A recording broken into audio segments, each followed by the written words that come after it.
सभी आत्मीय मित्रों को नमस्कार। दोस्तों, आप सभी का स्वागत है मेरे YouTube चैनल रियल ज्ञान विथ आर.के. जी में। दोस्तों, मैं प्रेमचंद जी की प्रसिद्ध कहानियों के समूह को आपके समक्ष लेकर आ रहा हूं, जिनमें से पहली प्रसिद्ध कहानी है सवा सेर गेहूं। दोस्तों, यह एक ऐसे किसान की कहानी है जो धीरे धीरे मज़दूर बन जाता है तथा जो ज़मींदारी प्रथा है उसकी गुलामी में घिर जाता है। तो सवा सेर गेहूँ एक बहुत ही महत्वपूर्ण कहानी है। इसको हम बहुत ही विस्तार से चर्चा करेंगे, इसकी समीक्षा करेंगे आगे आने वाले वीडियो में। आज हम सवा सेर गेहूँ कहानी को देखेंगे। तो चलिए शुरू करते हैं। किसी गांव में शंकर नाम का एक कुर्मी किसान रहता था। सीधा साधा गरीब आदमी था। अपने काम से काम, न किसी के लेने में और न किसी के देने में। छक्का पंजा न जानता था, अर्थात कुछ भी चीज़ वह नहीं जानता था। छल प्रपंच उसे छूत भी न लगी थी। ठगे जाने की कोई चिंता न थी। ठग विद्या नहीं जानता था। भोजन मिला खा लिया, न मिला चबेने पर काट दी। चबेना भी न मिला तो पानी पी लिया और राम का नाम लेकर सो गया। तो इस तरह से शंकर एक भोला भाला सीधा साधा एक किसान था। किंतु जब कोई अतिथि उनके द्वार पर आ जाता था तो उसे इस निवृत्ति मार्ग का त्याग करना पड़ता था।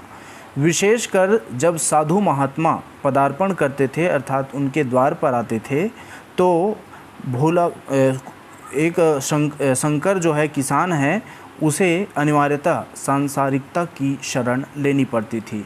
अर्थात वह खुद भूखा तो सो सकता था, पर साधु को कैसे भूखा सुलाता। भगवान के भक्त जो ठहरे तो भगवान को मानता था।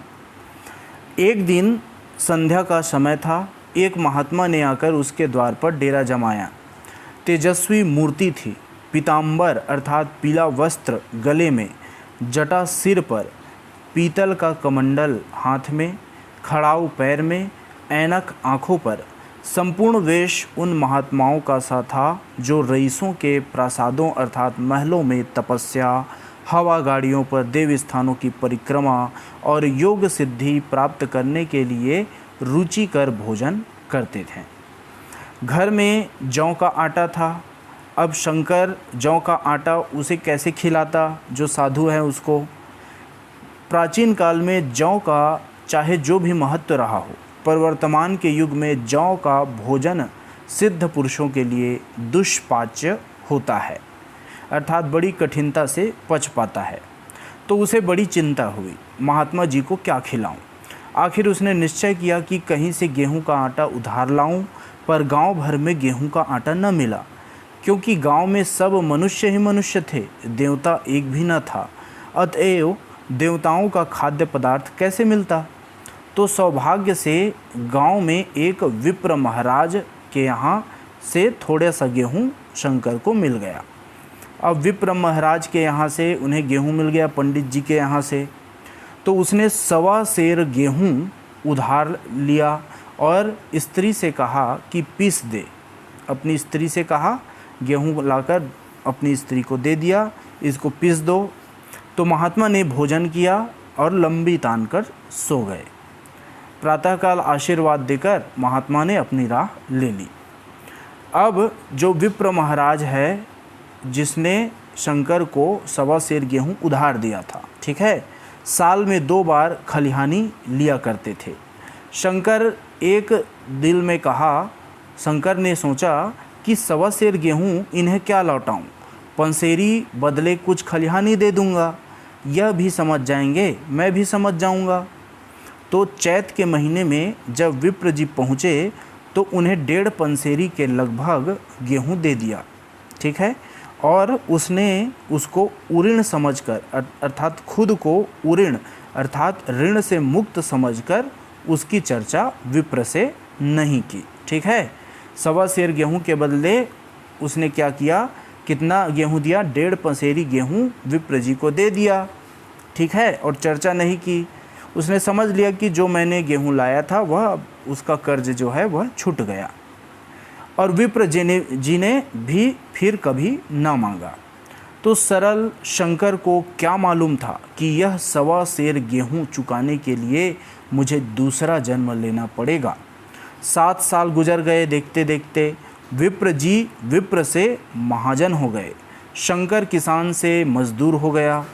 उसका छोटा भाई मंगल शंकर से अलग हो गया था। तो एक साथ रहकर दोनों किसान थे, अलग होकर मजूर हो गए थे। शंकर ने चाहा कि द्वेष की आग भड़कने न पाए, किंतु परिस्थिति ने उसे विवश कर दिया। जिस दिन अलग अलग चूल्हे जले, शंकर फूट फूट कर रोया। आज से भाई भाई शत्रु हो जाएंगे। एक रोएगा, दूसरा हंसेगा। एक के घर मातम होगा तो दूसरे के घर गुलगुले पकेंगे।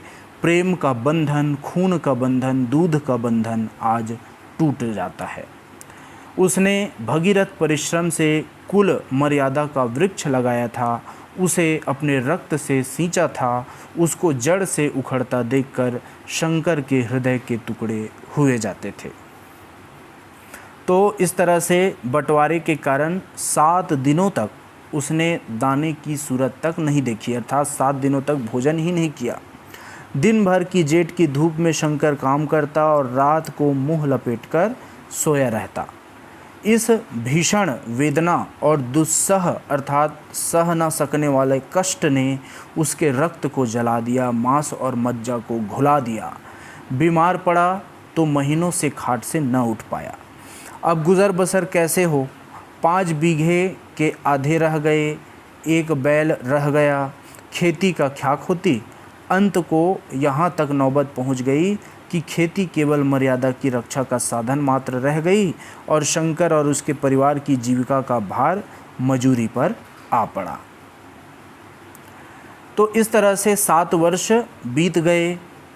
एक दिन शंकर मजूरी करके लौटा तो उन्हें राह में वहीं विप्र जी मिल गए और विप्र जी ने टोक कर कहा, शंकर कल आकर के अपने बीज बेग का हिसाब कर ले।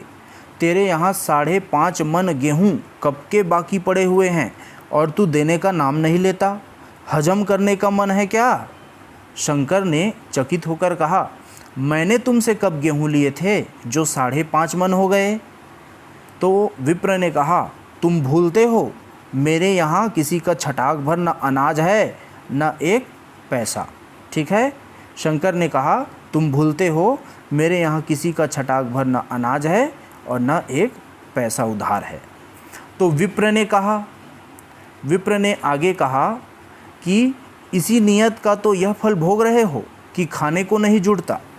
यह कहकर विप्र जी ने उस 1.25 सेर गेहूँ जो शंकर ने उससे लिए थे उसका जिक्र किया, जो आज के 7 वर्ष पहले शंकर को दिए थे। शंकर सुनकर अवाक रह गया, चकित रह गया, कुछ बोल नहीं पाया। ईश्वर, मैंने उन्हें कितनी बार खलिहानी दी। वह सोचने लगा, हे ईश्वर, मैंने उसे कितनी बार खलिहानी दी, उन्होंने मेरा कौन सा काम किया। जब पोथी पत्र देखते, साइद सगुन विचारने द्वार पर आते थे, कुछ न कुछ दक्षिणा ले ही जाते थे। इतना स्वार्थ 1.25 सेर अनाज को अंडे की भांति सेकर आज यह पिशाच खड़ा कर दिया जो मुझे निगल ही जाएगा। इतने दिनों में एक बार भी यह कह देते तो मैं गेहूं तौल कर दे देता।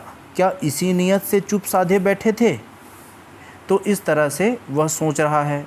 अब शंकर बोलता है, महाराज, नाम लेकर तो मैंने उतना अनाज नहीं दिया, पर कई बार खलिहानों में सेर 2-2 सेर दिया है। अब आप आज 5.5 मन मांगते हैं, मैं कहाँ से दूंगा। विप्र कहता है, लेखा जौ बख्शीश 100। तुमने जो कुछ दिया होगा उसका कोई हिसाब नहीं, चाहे एक की जगह पसेरी दे दो। तुम्हारे नाम बही में 5.5 मन लिखा हुआ है, जिससे चाहे हिसाब लगवा लो। दे दो तो तुम्हारा नाम छेंक दूं, नहीं तो और भी बढ़ता रहेगा। तो शंकर ने बोला, पांडे, क्यों एक गरीब को सताते हो। मैंने खाने का ठिकाना नहीं, इतना गेहूँ किसके घर से लाऊंगा, मेरे खाने का ठिकाना भी नहीं है। विप्र कहता है, जिसके घर से चाहे लाओ, मैं छटाक भर भी न छोड़ूंगा। यहाँ न दोगे तो भगवान के घर तो दोगे। अब शंकर यह बात सुनकर कांप उठा। हम पढ़े लिखे आदमी होते तो हम कह देते कि अच्छी बात है, ईश्वर के घर ही जाकर दे देंगे, वहाँ की तौल यहाँ से तो कुछ बड़ी ना होगी, कम से कम इसका कोई प्रमाण हमारे पास नहीं, फिर उसकी क्या चिंता। किंतु शंकर इतना तार्किक, इतना व्यवहार चतुर न था। एक तो ऋण वह भी ब्राह्मण का, बही में नाम रह गया तो सीधे नरक में जाऊंगा, इस ख्याल से ही उसे रोमांच हो गया। तो शंकर घबरा गया और बोलता है, महाराज तुम्हारा जितना होगा यहीं दूंगा, ईश्वर के यहाँ क्यों दूं? इस जन्म में तो ठोकर खा ही रहा हूँ, उस जन्म के लिए क्यों कांटे बोऊं? मगर यह कोई न्याय नहीं है, अर्थात न्याय नहीं है। तुमने राई का पर्वत बना दिया, ब्राह्मण होके तुम्हें ऐसा नहीं करना चाहिए था। उसी घड़ी तगादा करके ले लिया होता तो आज मेरे सिर इतना बड़ा बोझ क्यों पड़ता।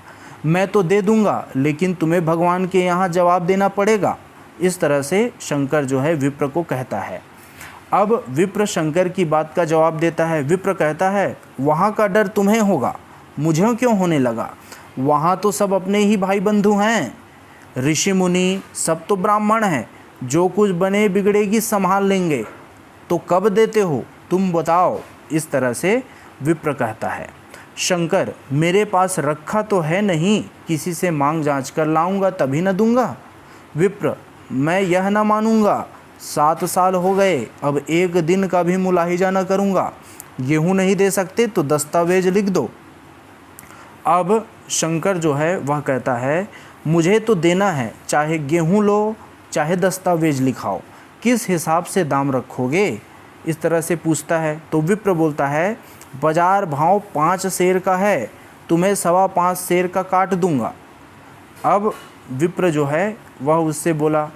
तो शंकर जो है कहता है, जब दे ही रहा हूँ तो बाजार भाव का ही दूंगा, ठीक है, पाव भर छुड़ाकर क्यों दोषी बनूं? हिसाब लगाया तो गेहूं के दाम 60 रुपये हो गए, ठीक है। अब 1.25 सेर गेहूं का दाम बढ़कर 60 रुपये हो गए 7 साल में। 60 रुपये का दस्तावेज लिखा लिया, 3 रुपये सैकड़े सूद ले लिया। अब साल भर में न देने पर सूद की दर से 211 रुपये सैकड़े, 11 रुपये का स्टाम्प, 1 रुपया दस्तावेज की तहरीर शंकर को ऊपर से देनी पड़ी, ठीक है। अब गांव भर ने विप्र जी की निंदा तो की, लेकिन मुंह पर नहीं, क्योंकि महाजन से सभी का काम पड़ता है, उसके मुंह कौन आए, इस तरह से लोग सोचने लगे। शंकर ने साल भर तक कठिन तपस्या की। मिग्राद के पहले रुपया अदा करने का उसने व्रत सा कर लिया था। दोपहर के पहले भी चूल्हा न जलता था, चबेने पर बसर होती थी, अब वह भी बंद हुआ। केवल लड़के के लिए रात की रोटियां रख दी जाती थी, पैसे रोज़ का तंबाकू पी जाता था, ठीक है। यही एक व्यसन उसके पास था जिसका वह कभी त्याग ना कर सका। तो उसको एक आदत थी तंबाकू पीने की, अब वह व्यसन भी इस कठिन व्रत की भेंट हो गया। उसने चिलम पटक दी, हुक्का तोड़ दिया और तंबाकू की हांडी चूर चूर कर डाली। वे जो है कपड़े पहले भी त्याग की चरम सीमा तक पहुंच चुके थे उसके कपड़े, अब वह प्रकृति की न्यूनतम रेखाओं में आबाद हो गए। शिशिर की अस्थि बेधक शीत को उसने आग ताप कर काट दिया। इस ध्रुव संकल्प का फल आशा से बढ़कर निकला। साल के अंत में शंकर के पास 60 रुपये जमा हो गए। उसने समझा, पंडित जी को इतने रुपये दे दूंगा और कहूँगा, महाराज बाकी रुपये भी जल्द ही आपके सामने हाजिर करूंगा। 15 रुपये की तो बात है, क्या पंडित जी इतना भी ना मानेंगे? यह चीज़ शंकर सोचता है। तो उसने रुपये लिए और ले जाकर पंडित जी के चरण कमलों में अर्पण कर दिया। पंडित जी ने विस्मित होकर पूछा, किसी से उधार लिए हो क्या? तो शंकर कहता है, नहीं महाराज, आपके आशीष से अब की मजूरी अच्छी मिली है। विप्र, लेकिन यह तो 60 रुपये ही हैं। तो शंकर कहता है, हाँ महाराज, इतने अभी ले लीजिए, बाकी मैं 2-3 महीनों में दे दूंगा।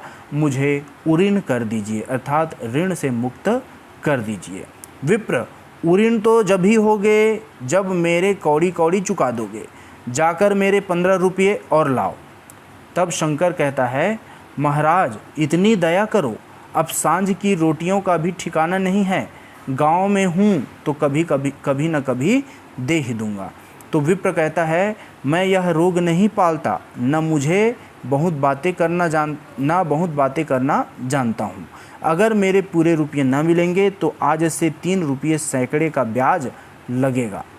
अपने रुपये चाहे अपने घर में रखो, चाहे मेरे यहाँ छोड़ जाओ। तो शंकर कहता है, अच्छा जितना लाया हूँ उतना तो रख लीजिए, मैं जाता हूँ कहीं से 15 रुपये और लाने की फिक्र करता हूँ। अब शंकर ने सारा गांव छान मारा मगर किसी ने रुपये न दिए। इसलिए नहीं कि उसका विश्वास न था या किसी के पास रुपये न थे, बल्कि इसलिए कि पंडित जी का शिकार को छेड़ने की किसी की हिम्मत न थी।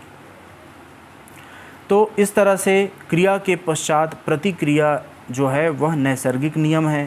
शंकर साल भर एक तपस्या करने पर भी जब ऋण से मुक्त होने में सफल न हो सका तो उसका जो संयम है वह निराशा के रूप में परिणत हो गया। उसने समझ लिया कि जब इतना कष्ट सहने पर भी साल भर में 60 रुपये से अधिक न जमा कर सका तो अब कौन सा उपाय है जिसके द्वारा उसके दुने रुपये जमा हों।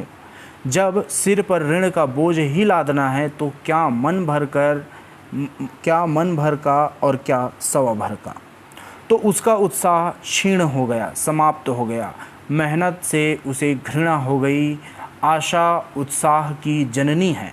आशा में तेज है, बल है, जीवन है। आशा ही संचार की संचालक शक्ति है। लेकिन शंकर आशाहीन होकर उदासीन हो गया।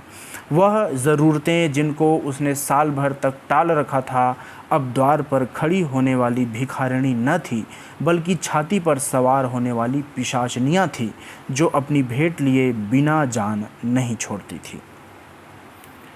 तो इस तरह से उनकी जो ज़रूरतें थी वह अब बढ़ने लगी और उनके ज़रूरतों को अब वह मार कर नहीं रख पाया। कपड़ों में चकत्तियों के लगने की भी एक सीमा होती है। अब शंकर को चिट्ठा मिलता तो वह रुपये जमा न करता, कभी कपड़े लाता, कभी खाने की वस्तु लाता। जहाँ पहले वह तंबाकू पिया करता था वहाँ अब वह गांजे और चरस का भी चस्का लगा लिया।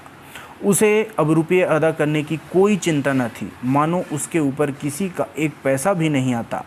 पहले जुड़ी चढ़ी होती थी पर वह काम करने अवश्य जाता था, अब काम पर न जाने के लिए बहाना खोजा करता। तो इस भांति 3 वर्ष निकल गए। विप्र जी महाराज ने एक बार फिर तकाजा न किया। वह चतुर शिकारी की भांति अचूक निशाना लगाना चाहते थे। पहले से शिकार को चौंकाना उनकी नीति के विरुद्ध था। एक दिन पंडित जी जो है उसने शंकर को बुलाकर हिसाब दिखाया। 60 रुपये जो जमा थे वह मिन्हा करने पर अर्थात उसको घटाने पर अब भी शंकर के जिम्मे 120 रुपये निकल कर आ गया। अब शंकर कहता है, इतने रुपये तो उसी जन्म में दे दूंगा, इस जन्म में तो नहीं हो सकते। विप्र, मैं इसी जन्म में लूँगा, मूल न सही सूद तो देना ही पड़ेगा।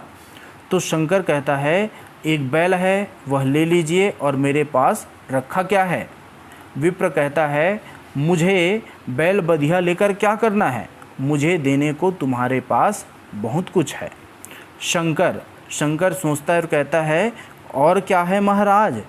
विप्र, कुछ है, तुम तो हो, आखिर तुम भी कहीं मजूरी करने जाते ही हो, मुझे भी खेती के लिए मजूर रखना ही पड़ता है।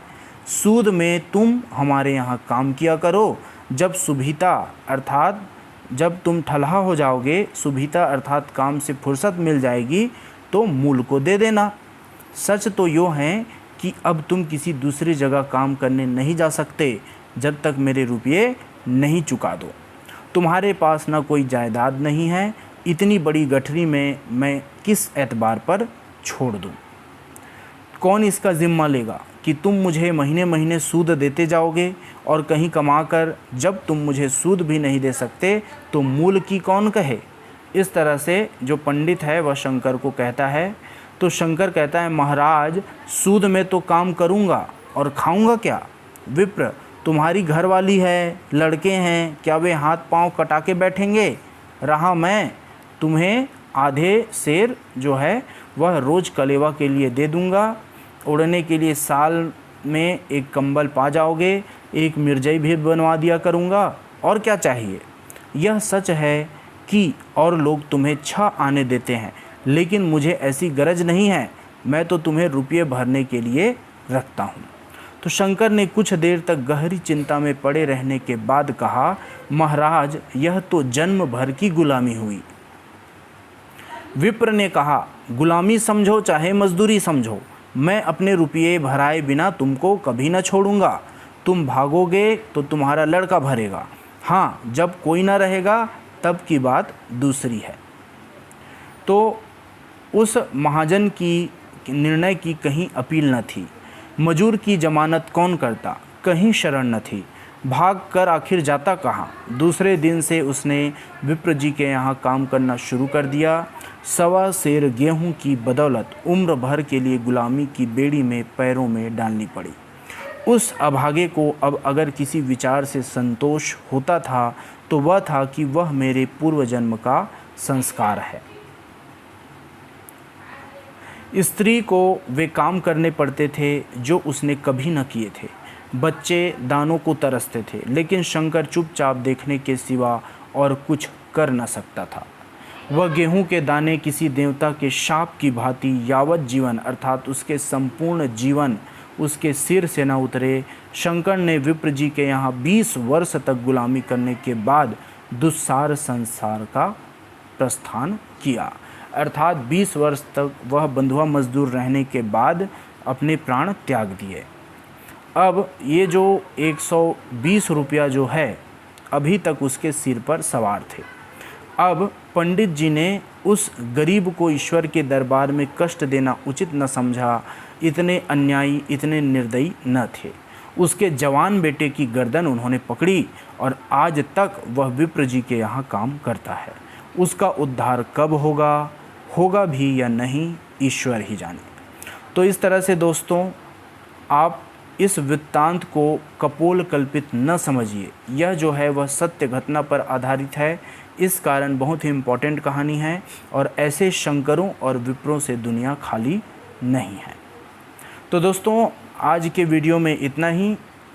आपको ज़रूर ही यह कहानी अच्छी लगी होगी। ऐसी और कहानी के लिए आप मुझे कमेंट कर सकते हैं कमेंट बॉक्स में। अगर आपको अच्छा लगा कहानी तो लाइक कीजिए, शेयर कीजिए, और अगर आप मेरे चैनल में नए हैं तो सब्सक्राइब करना ना भूलें।